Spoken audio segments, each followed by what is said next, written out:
Hello, good morning, सुप्रभात। कैसे हैं आप सभी? उम्मीद करते हैं सुरक्षित होंगे और घर पर होंगे।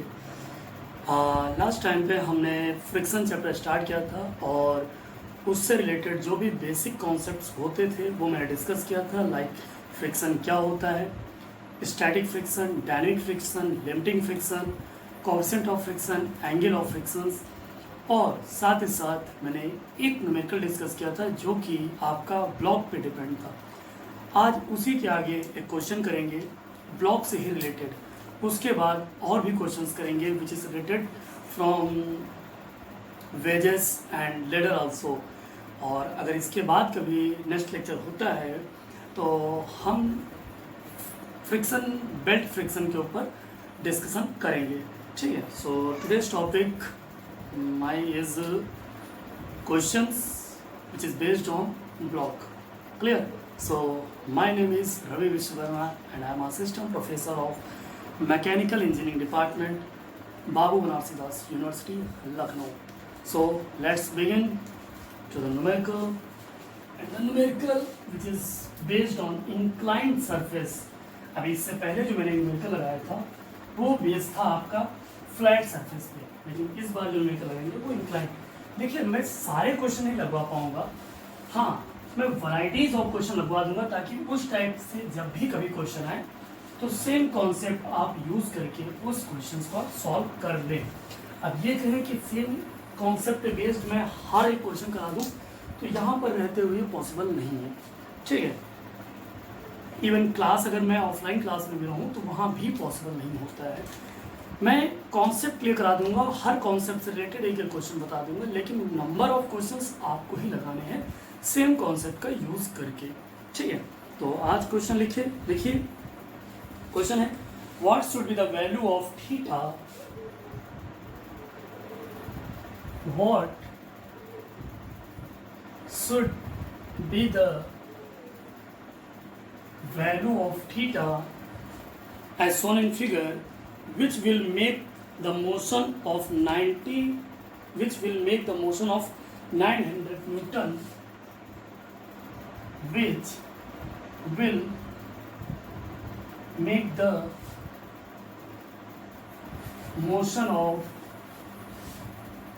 900 Newton block downward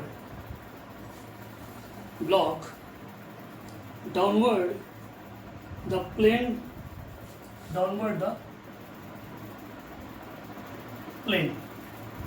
हमें थीटा की वैल्यू निकालनी है। दिया है the coefficient of friction of all contact surfaces 1/3। Mu की वैल्यू दी है हर एक सरफेस के लिए 1/3, ये दिया हुआ है, डायग्राम भी दिया गया है आपको। दैट इज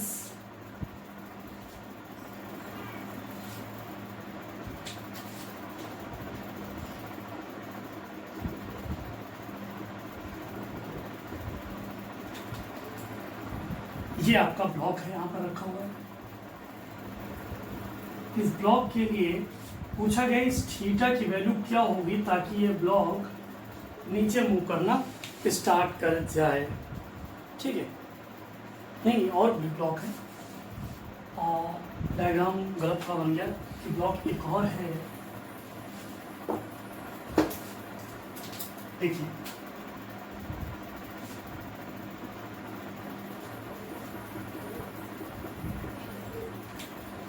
एक ब्लॉक रखा हुआ है दिस इज और एक ब्लॉक और रखा हुआ है दिस, और ये किसके साथ जुड़ा हुआ है, एक स्ट्रिंग है उसके साथ ये जुड़ा हुआ है ब्लॉक। मैं इसको नाम दे रहा हूँ block A, block B. Block A का जो वेट है which is 300 newton, block B का जो वेट है 900 न्यूटन। इसका जो वेट है 300 न्यूटन, इसका वेट है 900 न्यूटन। और यही पूछा गया है कि थीटा की वैल्यू क्या हो ताकि 900 न्यूटन का ब्लॉक डाउनवर्ड मूव कर जाए, तो यही आपसे पूछा गया है। ठीक है, तो चलिए स्टार्ट करते हैं इस क्वेश्चन को। सबसे पहले करेंगे क्या, हम ब्लॉक ए और ब्लॉक बी का इन दोनों ब्लॉक्स का हम फ्री बॉडी डायग्राम बना लेते हैं। फ्री बॉडी डायग्राम जब बना लेंगे तो क्वेश्चन को सॉल्व करना आसान हो जाएगा। तो F B D of A means block A की एफ बी डी अगर बनानी है मुझे, तो देखिए सिंपल सा ब्लॉक ए बनाइए। ब्लॉक ए, इस ब्लॉक का अपना एक वेट है, दैट इज 300 न्यूटन। अब जाहिर सी बात है ये वाला ब्लॉक बी डाउनवर्ड नीचे मूव करेगा, तो इस पे बैठा व्यक्ति को लगेगा कि ब्लॉक ए ये अपवर्ड जा रहा है। तो जब ये अपवर्ड जा रहा है इसके द्वारा देखे जाने पर, तो इसके ऊपर लगने वाला फ्रिक्शन, ब्लॉक ए पे लगने वाला फ्रिक्शन डाउनवर्ड डायरेक्शन में लगेगा। तो वो फ्रिक्शन कितना लगेगा, डाउनवर्ड डायरेक्शन में फ्रिक्शन लगेगा, और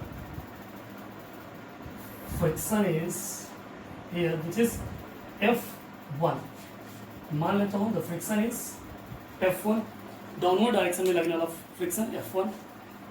ठीक है, यहाँ एक स्ट्रिंग के साथ जुड़ा हुआ है, तो जाहिर सी बात इसके ऊपर एक टेंशन भी लगेगा, और टेंशन क्या होगा, दैट इज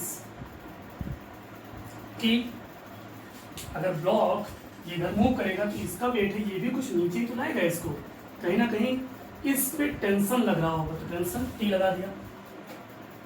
अब आपको दिख रहा होगा, अगर मैं इसके एंगल्स की बात करता हूँ, यहाँ से सेंटर से ले जाऊँ, तो this is your 90 degree, this is your 90 minus theta. ठीक है, और वेट की बात करता हूँ, अभी इसको रफ कर देते हैं, यहाँ पे कुछ क्लियर नहीं होता है। अगर मैं ब्लॉक 300 की बात करता हूँ, तो ये हॉरिजॉन्टल से, सॉरी इसके जो इसका इंक्लाइंड प्लेन है, इस इंक्लाइंड प्लेन से कितना एंगल बना है, दैट इज योर थीटा। कैसे है जरा यहाँ पर देखो, जैसे मैं ब्लॉक ए को भूल जाता हूँ, ब्लॉक बी को कंसीडर कर रहा हूँ, एक छोटा सा डायग्राम बना के आप दिखाते हैं। दिस इज योर ब्लॉक, इसका कोई वेट है जो कि वर्टिकली डाउनवर्ड एक्ट कर रहा है, दिस इज योर थीटा, ये दिया हुआ है, तो ये क्या हो जाएगा, दैट इज योर 90, और दिस इज 90 माइनस थीटा। अगर मैं इस रिएक्शन की बात करता हूँ, रिएक्शन यहाँ से पास हो रहा है, तो आपको पता है ये रिएक्शन जो होता है कि यहाँ से 90 बनाता है और इधर से भी 90 बनाता है। ठीक है, तो जब ये 90 माइनस थीटा है, तो ये कितना होगा, दैट इज योर थीटा। तो वी कैन से जो वेट W है और रिएक्शन के बीच थीटा वही बनता है जो थीटा इसका इंक्लाइंड पे होता है। तो जो इंक्लाइंड पे थीटा है, जो इंक्लाइंड पे थीटा वही तो इसके वेट और रिएक्शन के बीच का एंगल बनेगा। ठीक है, that is your theta. Is it clear? तो ये आ गया आपका free body diagram of block A. दूसरा बना लेते हैं free body diagram of block B. B का बनाते हैं, तो बी देखिए कुछ वैसे बनेगा, this is your B block. इसका अपना वेट है जो वर्टिकली कहाँ लगेगा, डाउनवर्ड, जो ये कितना है 900 न्यूटन। अब जाहिर सी बात है ये ब्लॉक नीचे मूव करेगा, तो इसके ऊपर रिएक्शन कहाँ लगेगी, F1 ऊपर, और इस जगह पे भी लगेगा F2 ऊपर। इस ब्लॉक पे भी रिएक्शन लगेगा, यहाँ पर भी सॉरी फ्रिक्शन फोर्स लगेगा वर्टिकली अपवर्ड डायरेक्शन, और अपवर्ड डायरेक्शन में इसके ऊपर रिएक्शन फोर्स लगेगा। ठीक है,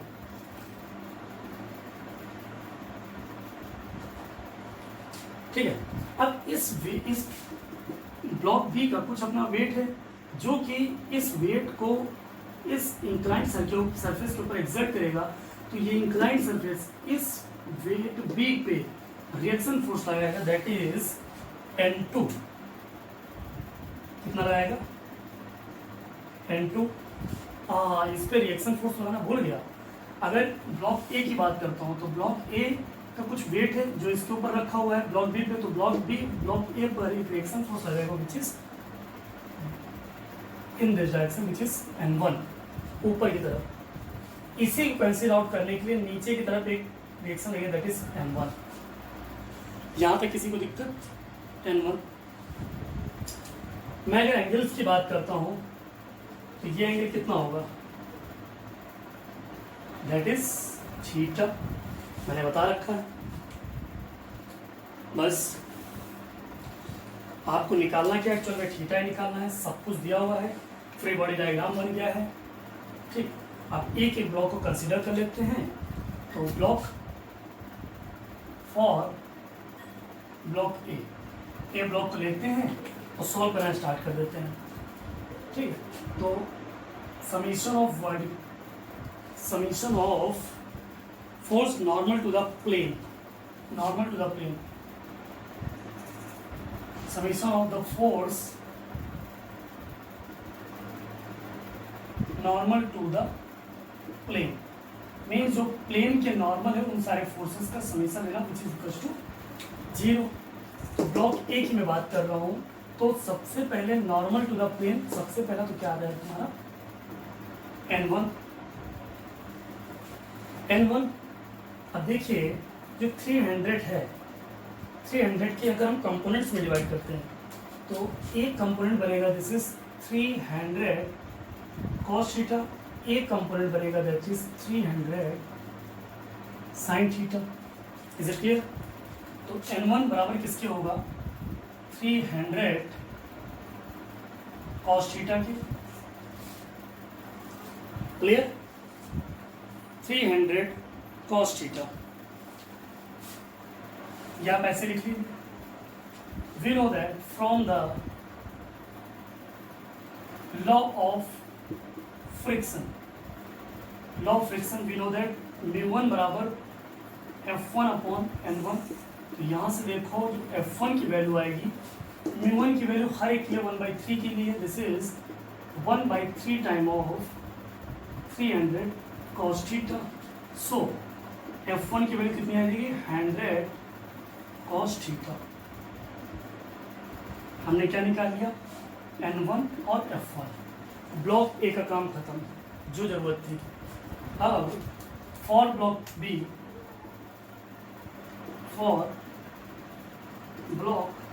बी को मैं ले चलता हूँ। तो बी में देखिए, अगर मैं करूँ summation of all force normal to the plane, तो प्लेन की बात कर रहा हूँ नॉर्मल, तो विच इज इक्वल टू 0। तो देखिए क्या आएगा? N2 मैं अपवर्ड ले लें, विच इज इक्वल्स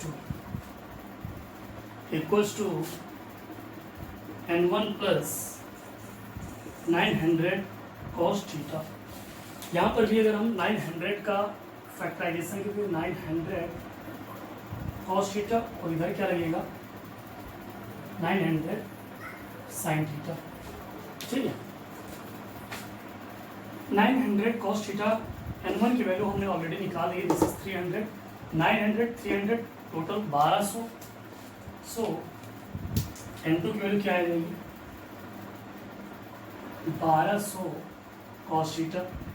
N2 निकाल लिया, तो F2 की वैल्यू निकालने में कितना टाइम लगेगा?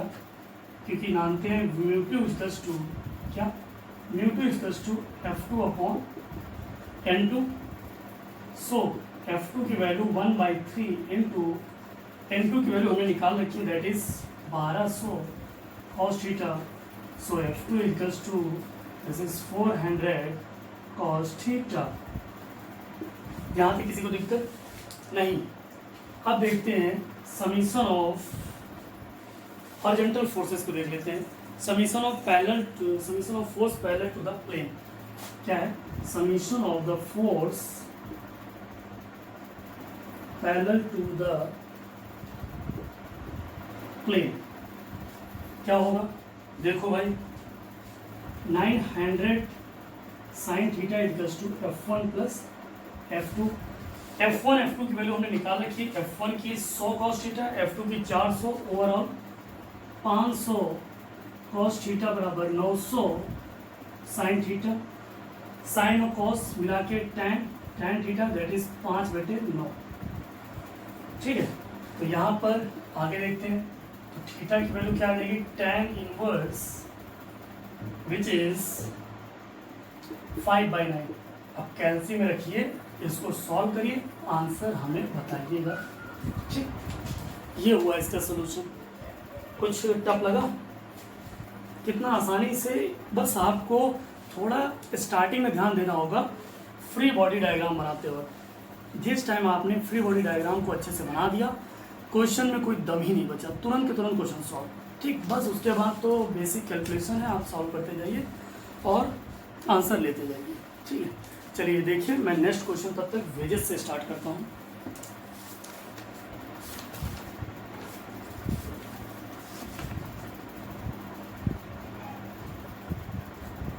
आई होप हो गया होगा, समझिएगा इसको। ठीक है, रफ करते हैं फिर, चले कर लो भाई, मज़ेदार क्वेश्चन है।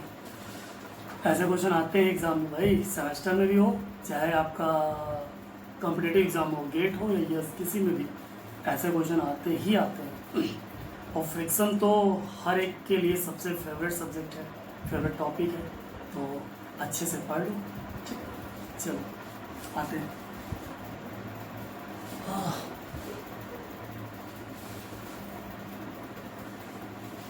देखो कितनी बार लिखना पड़ता है, मिटाना पड़ता है, कितनी मेहनत करते हैं यार, तो कितनी करवाओगे आप लोग, ना जाने कितना दुख दोगे। कोई बात नहीं, आप लोग सक्सेस हो जाएं, कुछ बन जाएं, दुख क्या, पार्टी लेंगे फिर, और क्या, दुख नहीं लेंगे आपसे। ठीक है, चलिए फिर स्टार्ट करते हैं। वेजेस होता है क्या, basically a part of the material with the help of which we can lift a heavy blocks। किसी भी हैवी ब्लॉक्स को ऊपर उठाने के लिए जिस पार्ट ऑफ द मटेरियल की रिक्वायरमेंट होती है, उसे हम क्या बोलते हैं, वेजेस। ठीक है, तो वेजेस से रिलेटेड क्वेश्चंस कुछ आते हैं। तो सबसे पहला क्वेश्चन देखिए, determine the force P required to start the movement of the wedge. Determine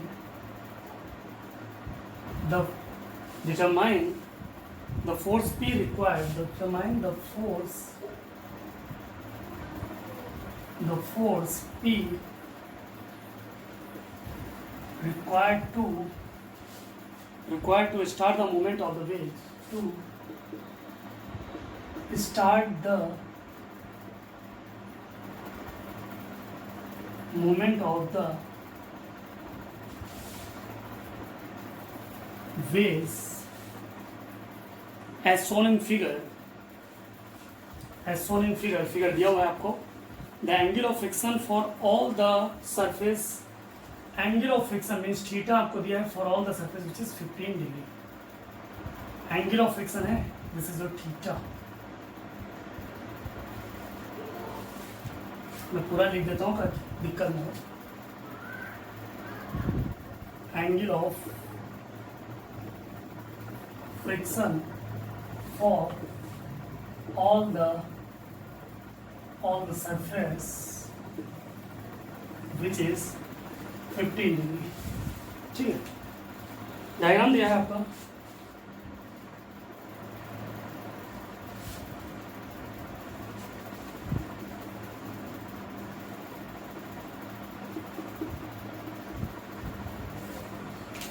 एक वेज है,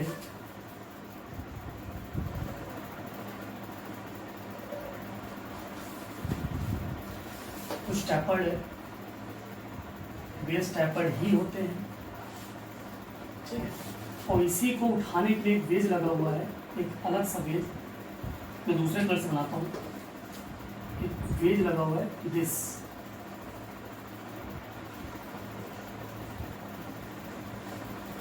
ठीक, इसके ऊपर एक फोर्स P लगा है। तो इसी फोर्स को निकालने के लिए बोला जा रहा है आपसे कि बताओ कितना होगा। ये जो वेज ऊपर है, इसका वेट दिया है दैट इज 20 किलो न्यूटन।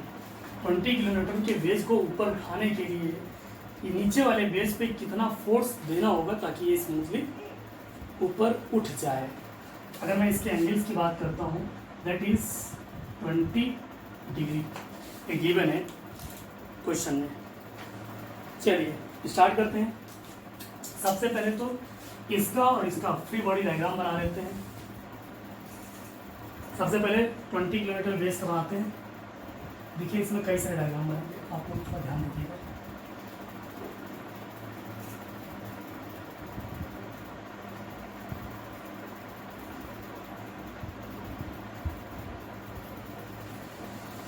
ये हुआ, ठीक है। अब देखिए जब ये वेज नंबर, वेज छोटा वाला वेज, मैं छोटा बड़ा लिख देता हूँ, वेज ए भी लिख देता हूँ, wedge A and wedge B, इससे थोड़ा याद रहेगा, बोलने में आसानी रहेगी। जब वेज बी वेज ए के ऊपर, जब वेज बी पे फोर्स लगता है तो wedge B left side move करेगा और wedge A up side move करेगा, ठीक है। तो जब ये अप साइड मूव करेगा और ये लेफ्ट साइड, तो जाहिर से यहाँ पर कॉन्टेक्टिंग सरफेस आएगा और इस कॉन्टेक्टिंग सरफेस पे कोई ना कोई एक रिएक्शन फोर्स वेज ए वेज बी पे डालेगा, वेज बी वेज ए पे डालेगा, क्लियर। तो वो जो रिएक्शन फोर्स होगा उसी को निकालना है। तो सबसे पहले तो देख लेते हैं यहाँ पर ये वेज ए इस सरफेस पे, वर्टिकल सरफेस पे भी तो एक रिएक्शन रहा है, क्योंकि जब ये मूव करेगा तो ये ऊपर जाएगा, ऊपर जाने की वजह से और साथ साथ इसका वेट है तो ये इसके ऊपर भी कुछ अपना प्रेशर डाल रहा होगा और वो रिएक्शन फोर्स कितना होगा, दैट इज योर, जब ये ऊपर मूव करेगा कुछ एंगल्स पे है, that is reaction force R1 लगाएगा, दैट इज R1। और R1 की एंगल क्या है आपको दिया है, angle of friction which is 15 degree, question में गिवन है। दूसरा मैं बात करता हूँ, नीचे की बात करता हूँ, तो नीचे पे भी एक रिएक्शन फोर्स लगे, दैट इज योर R2। यहाँ पर तो पूरा हॉरिजॉन्टल वर्टिकल बना देता हूँ, एक R2 लगेगा, R2 रिएक्शन लगेगा और इस R2 रिएक्शन का जो एंगल होगा दैट इज योर 15 डिग्री, यहाँ मैं लिख लेता हूँ 15 डिग्री। और इस पार्टीशन से और यहाँ पर एंगल दिया है कितना, 20 डिग्री, क्वेश्चन में दिया है।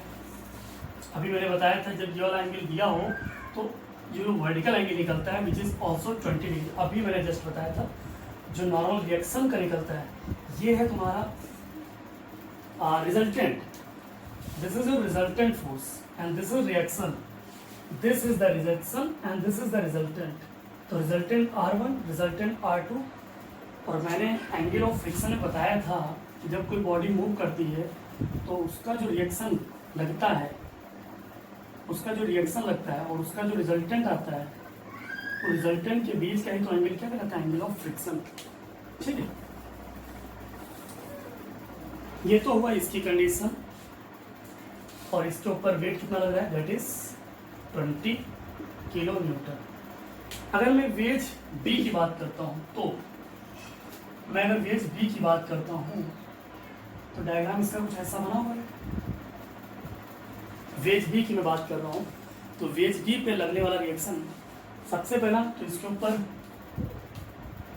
इसका जो रिजल्टेंट लगेगी इधर मूव करेगा, फ्रिक्शन उधर जाएगा, तो इसके ऊपर जो रिजल्टेंट फोर्स लगेगा दैट इज R3 और इसका जो एंगल बनेगा दिस इज योर 15 डिग्री। तो क्वेश्चन में गिवन ही है। और देखते हैं ये वर्टिकल, ये इसका नॉर्मल रिएक्शन इसके ऊपर लग रहा था और नॉर्मल रिएक्शन वर्टिकल से कितना एंगल बना रहा था, दिस इज 20 डिग्री। लेकिन इस नॉर्मल रिएक्शन का जो रिजल्टेंट फोर्स आ रहा था दैट इज R2, ये कितना था 15 डिग्री। ये हो गया वेज ए का, ये हो गया वेज बी का। चलिए इसका थोड़ा सिस्टमैटिक फॉर्म में इसी को बना लेते हैं, वेज ए को सिस्टमैटिक फॉर्म में। अगर मैं देखूँ, क्योंकि इसको इक्विलिब्रियम में बना रखने के लिए सारे के सारे फोर्स कंकरेंट होने चाहिए, तो देखिए पॉइंट यहाँ मान लेता हूँ। सबसे पहले नीचे जाएगा आपका 20 किलो न्यूटन, सबसे पहला यही काम करेगा, 20 किलो न्यूटन डाउनवर्ड।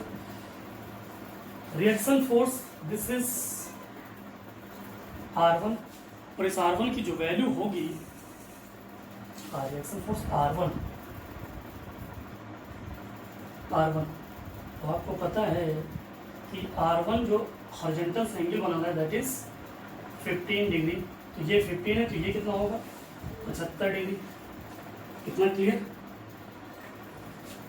आगे मैं देख रहा हूँ एक R2 लग रहा है, R2 दिख रहा है कि वर्टिकल से 20 प्लस 15 35 डिग्री का एंगल बना रहा है वर्टिकल से। This is 35 degree. देखिए 20 है, ये 15, ये कितना बनाएगा 35 डिग्री। Is it clear? ये अगर 35 है तो ये कितना हो जाएगा 55, ये 35 तो ये कितना हो जाएगा 90। ठीक है, दिस इज ऑल्सो 90। सारे एंगल्स निकाल लिए। अगर मैं वेज बी की बात कर रहा हूँ, वेज बी पे भी हम देखेंगे तो क्या हो रहा है। वेज बी पे एक R3 रिएक्शन उधर जा रही है, P फोर्स इधर लग रहा है। सबसे पहले तो हम P फोर्स की बात करें तो P फोर्स हमारा इधर लग रहा है। R3 रिएक्शन जो कि वर्टिकल से 15 डिग्री बना रही है, ये कहाँ जा रही है ऊपर की तरफ। Is it clear? R2 reaction जो कि वर्टिकल से कितना बना रही है 35 डिग्री का, एंड दिस इज R2। अब आप देखिए, पहले ए को सॉल्व कर लीजिए। ए को सॉल्व करेंगे तो यहाँ से R1 R2 की वैल्यू निकल आएगी। जब R2 की वैल्यू निकल आएगी, चलिए मैं सॉल्व ही कर देता हूँ। फ्रॉम द फिगर ए अगर मैं ले चलता हूँ लॉमी थ्योरम से, तो R2 बाई कितना आ जाएगा sign 75, and R1 by R1 ये है तो इनके बीच का एंगल दिस इज 145 साइन 145। साथ ही साथ अगर मैं 20 किलोमीटर की बात करता हूँ तो that is 20 90 and 50 140 sine 140 degree. तो यहाँ से अगर हम R2 निकालना चाहें तो R2 which is 20 by sine 140 degree into sine 75। तो यहाँ से R2 की वैल्यू क्या निकलेगी, जरा इसको कैल्सी में रखिए, सॉल्व करिए। तो R2 की निकलेगी जो वैल्यू आएगी विच इज 30.54 न्यूटन। सिमिलरली अगर R1 की वैल्यू निकालूँ इसको कंसिडर करके, तो R1 की वैल्यू जो निकलेगी दैट इज योर 17.84 न्यूटन। ये आ गई तुम्हारी R1 की वैल्यू। अब एक्चुअल में निकालना तो मुझे P की वैल्यू है, तो मैं यहाँ से इसको रफ कर दे रहा हूँ। इसकी कोई ज़रूरत नहीं मुझे, ना ही इसकी ज़रूरत है, इस डायग्राम की ज़रूरत पड़ेगी। तो सबसे पहले P की वैल्यू निकालें। P अपॉन ये 35 है, ये 15 है, तो 35 15 50 बचा कितना 180 में 50 which is sine 130 degree. R2 हमको दिया हुआ है तो क्यों हम R2 निकाल लें। ये 15 दिस इज 90 साइन 105 डिग्री। तो सीधे P की वैल्यू R2 की वैल्यू 30.054 बटे साइन 105 डिग्री इंटू साइन 130। यहाँ से P की वैल्यू कैलसी में रखिए, सॉल्व करिए और P की वैल्यू सॉल्व होकर आएगी 23.83 डिग्री। ये क्या आ गया आपका आंसर। वेज के क्वेश्चन भी समझ लिए। अल्टीमेटली काम होता है सबसे ज़्यादा किस पे, आपको सबसे ज़्यादा ध्यान रखना होगा कि आप जो फ्री बॉडी डायग्राम बना रहे हैं वो कहीं ना कहीं सही बनना चाहिए। अगर वो सही नहीं बना तो आप आंसर नहीं ला पाएंगे। तो ये हुआ इसका सोल्यूशन। एक बार देखिए, फिर मैं नेक्स्ट क्वेश्चन पे बढ़ता हूँ। जल्दी से देखिए भाई।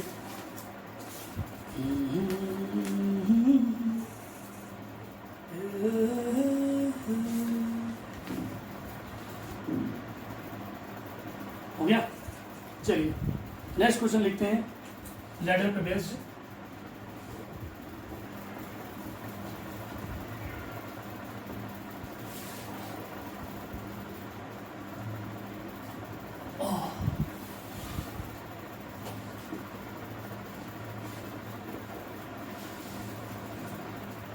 क्वेश्चन है आपका, काफ़ी बड़ा क्वेश्चन है। A ladder of length 4 metre weighing 200 newton. A ladder of length 4 metre weighing 200 newton is placed against a vertical wall. Is placed against the vertical wall, placed against the vertical wall as shown in figure.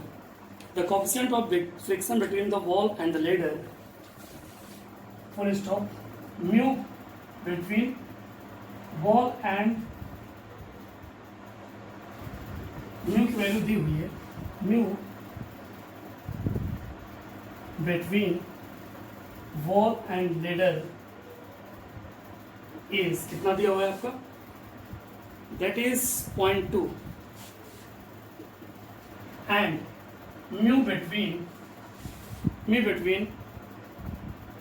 floor and the ladder क्या है, floor and ladder कितना दिया 0.3, इतना दिया हुआ है आपको। आगे क्वेश्चन कह रहा है the ladder in addition to its own weight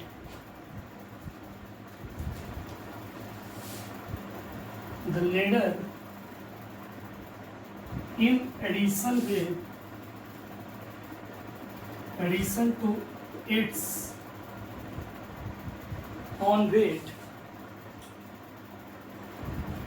has to support a man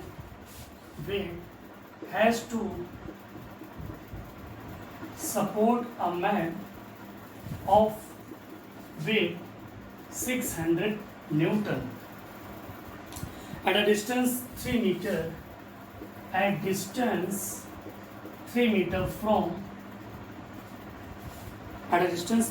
from A।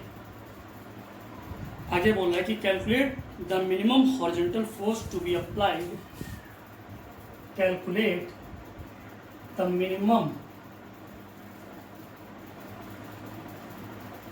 horizontal force to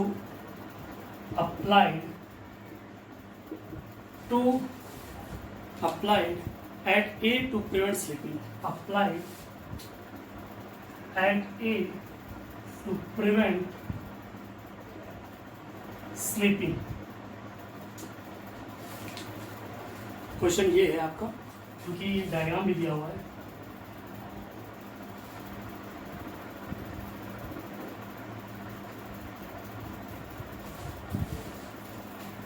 ladder बनी हुई है, that is this one is ladder।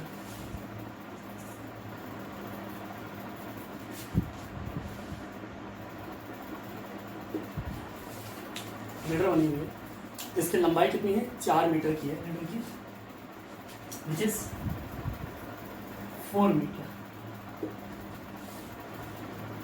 ठीक है। और क्या दिया है, this is point A, this is point B. इस पॉइंट ए पे एक फोर्स लगा है दैट इज पी, और इसी को आपको कैलकुलेट करना है अल्टीमेटली। लेडर का जो वेट है आपको पता है दैट इज 200, तो जो कि कहाँ ऐड करेगा, सेंटर, और सेंटर कहाँ पड़ेगा, 2 मीटर पास। एक आदमी है यहाँ पर है जिसका वेट कितना है, 600 न्यूटन का है, वो कहाँ से, फ्रॉम ए से 3 मीटर की दूरी पर है, ठीक है। ये भी लेडर में एंगल दिया है दैट इज 60 डिग्री, इतना कुछ दिया हुआ है। अब कह रहा है कि पी की वैल्यू बताओ जिससे कि ये स्लिप ना करे लेडर हमारी इस फ्लोर पे। तो सबसे पहले एफबीडी ऑफ द लेडर निकाल लेते हैं, सोल्यूशन में जाए तो free body diagram of ladder. ठीक है, तो फ्री बॉडी डायग्राम बना लेते हैं लेडर का। ये होगा इस लेडर पे सेंटर पे, तो इसका अपना वेट होगा, दिस इज 200 न्यूटन। यहाँ पर होगा इसका जो एक आदमी लगा हुआ है which is 600 Newton. Point A पे अगर हम बात करते हैं, पॉइंट ए पे तो एक फोर्स पी लग रहा है इधर साइड। क्लियर? अब ये लेडर फ्लोर के ऊपर अपना प्रेशर डाल दे तो फ्लोर के द्वारा इसके ऊपर रिएक्शन अपवर्ड डायरेक्शन में लगेगा। मैं मान लेता हूँ दैट इज R1 ऊपर की तरफ लगेगा। अब लेडर कुछ भी हो, आदमी अगर इस पे रखा हुआ है तो ये कैसे ऐसे स्लिप करना चाहिए, मतलब ये वाला पोर्शन नीचे इधर जाएगा, ये नीचे आएगा, लेडर ऐसे स्लिप करना चाहिए। तो जब ये ऐसे स्लिप करना चाहिए तो इसका फ्रिक्शन कितना लगेगा, दैट इज F1। इधर साइड इसका क्या लगेगा, फ्रिक्शन। अब आ जाओ पॉइंट, दिस इज पॉइंट ए और ये पॉइंट अगर मान लेते हैं दैट इज पॉइंट बी। इस पॉइंट बी पर देखिए, पॉइंट बी वॉल के साथ सपोर्ट में है, तो जब ये लेडर वॉल के ऊपर प्रेशर डालेगी तो वॉल भी इसके ऊपर रिएक्शन देगा, दैट इज इस डायरेक्शन में, इसको हम मान लेते हैं R2। ठीक है, रिएक्शन देगा R2। अब लेडर है ऐसे मूव करेगी, ऐसे अगर फिसल गई तो ऐसे फिसल गई तो ये कहाँ जाएगा, ऊपर की तरफ इसका रिएक्शन जाएगा, रिएक्शन ऊपर की तरफ, दैट इज F2। ये रिएक्शन इसका F2 आ जाएगा। ठीक, ये सारी कंडीशन कहाँ की है, पॉइंट बी की। ठीक है, बस सॉल्व करना स्टार्ट करते हैं। सब कुछ बन गया, इसको चाहे तो आप रफ कर दिए, इसकी आपको जरूरत नहीं डायग्राम की। अब मुझे बिल्कुल इसकी जरूरत है, मुझे पी की वैल्यू निकालनी है, बात करता हूँ। तो चलिए सबसे पहले क्या करते हैं, टेकिंग मोमेंट ले लेते हैं। Taking moment about A, taking moment about A के अबाउट अगर हम मोमेंट लेते हैं तो क्या आएगा,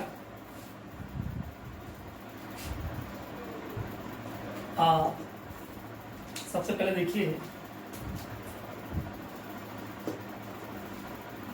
200 इंटू, ये क्या हो जाएगा, ये आपका 2 मीटर दिया है, ये आपका 3 मीटर दिया, पूरी 4 मीटर, तो ये क्या हो जाएगा, दिस तो दिस इज 2 साइन 60 डिग्री। ठीक है, 2 साइन 60 प्लस 600 इंटू 3 साइन 60, ये हो गया।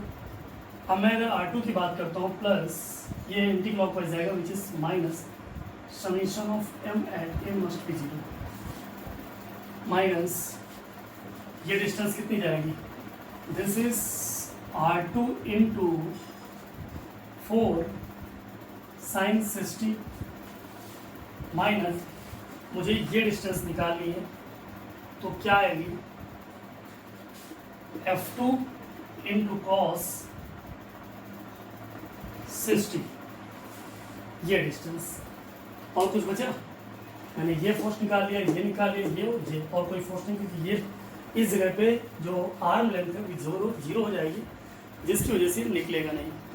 तो after solving this equation equals to 0, ये इक्वल्स टू किसके हो जाएगा, 0।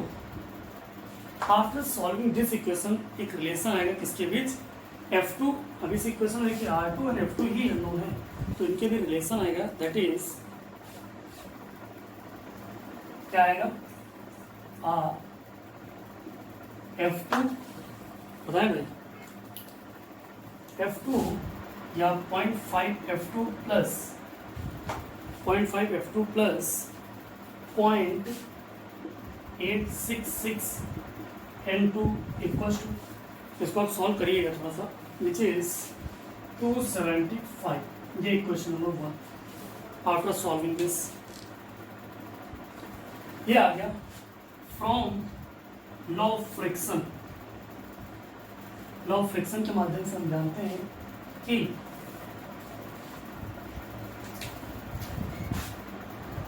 म्यू टू बराबर F2 अपॉन N2।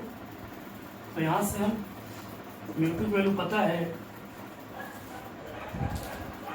और mu two in case of floor and ladder and wall and ladder, यहाँ वॉल है ना, wall and ladder which is 2, तो विच इज 2 इंटू N2 बराबर F2। तो from equation number 1 and equation number 2, जब equation number 1 और equation number 2 को जब हम सॉल्व करते हैं तो इस केस में क्या निकलेगा, आप यहाँ से F2 की वैल्यू उठा के यहाँ पर रख दीजिए तो N2 की वैल्यू आ जाएगी। जब इक्वेशन नंबर 1 और 2 को सॉल्व करेंगे तो यहाँ से अब क्या निकलेगा, N2 की वैल्यू निकल आएगी। N2 की वैल्यू जो निकलेगी विच इज 284.68 न्यूटन, और साथ साथ जब ये वैल्यू उठा के यहाँ पर रखेंगे तो F2 की वैल्यू आ जाएगी, और वो कितनी होगी F2 की वैल्यू, F2 की वैल्यू आएगी विच इज 56.93 न्यूटन। यहाँ तक किसी को कोई दिक्कत नहीं होनी चाहिए। ये तो सिंपल सा मैंने अबाउट मैंने मोमेंट लिया, मोमेंट लेने के बाद सिंपल सा कैलकुलेशन से मैंने सॉल्व कर लिया। ये इतना देखिएगा, यहाँ तक किसी को दिक्कत नहीं होगी, ठीक है। अब देखते हैं vertical force and horizontal force. थोड़ा मुझे ये रफ करना होगा, क्या रफ करूँ, कुछ तो बचा नहीं, ऊपर का क्वेश्चन रफ कर देते हैं।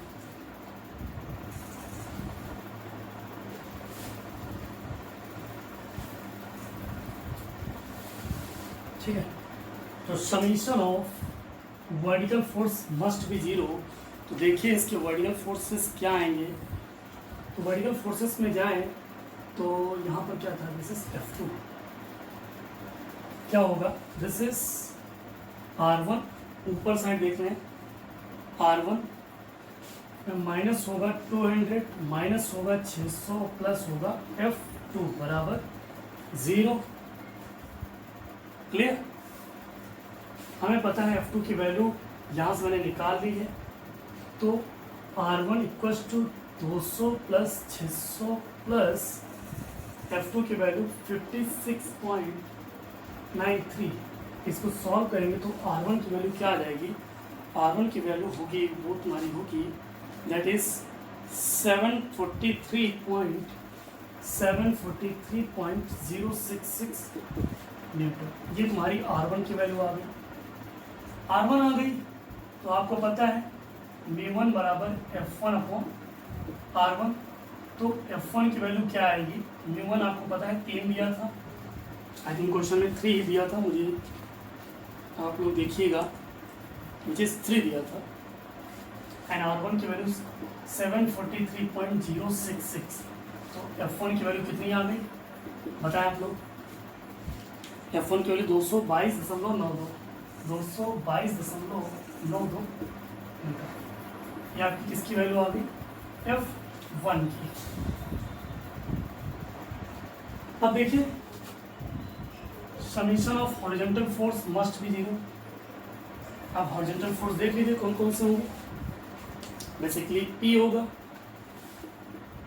और इसी की डायरेक्शन में F1 होगा और माइनस R2 होगा विच इज 0, और कोई तो है नहीं।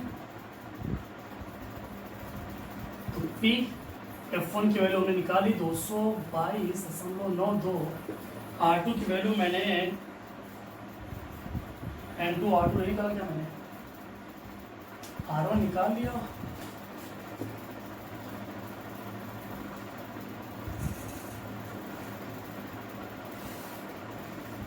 अच्छा ये N2 जो लिखा है दिस इज और R2 ही तो है, थोड़ा सा क्वेश्चन जो चल रहे हैं दिमाग में ना, this is R2 not N2, R2 यही तो N2 है, R2 आप लोग बताते ही नहीं है, ऐसे जा रहा है सब कुछ। R2 की वैल्यू क्या है 284.68, 284 है 9 नहीं है, ठीक। देखिए इक्वल्स टू 0, तो P की वैल्यू कितनी आ गई, सिर्फ सॉल्व ही करना है, P की वैल्यू कितनी आ गई दैट इज 74 न्यूटन। यही आपका आंसर होगा। ठीक है, तो ऐसे क्वेश्चन सॉल्व होते हैं लेडर के, वेजेस के और ब्लॉक्स के। फ्रिक्शन, जो फ्रिक्शन मैंने क्वेश्चन कराया सेम ऐसे ही क्वेश्चंस आपसे पूछे जाते हैं, और नंबर ऑफ थोड़ा थोड़ा अगर किसी क्वेश्चंस में कुछ चेंजेस होंगे तो होंगे, वरना कॉन्सेप्ट सब में यही है, तरीका यही अपनाना है क्वेश्चंस करने का, और इसी मेथड को आप फॉलो करते चले जाएंगे, आपके क्वेश्चन सॉल्व हो जाएंगे बहुत ही आसानी से। Is it clear? तो फिर आज के लिए इतना ही रख रहे हैं। नेक्स्ट टाइम पे जब भी मिलेंगे हम स्टार्ट करेंगे बेल्ट फ्रिक्शन, और बेल्ट फ्रिक्शन हमारा लास्ट टॉपिक होगा फ्रिक्शन का। ठीक है, चलते हैं फिर। जय हिंद।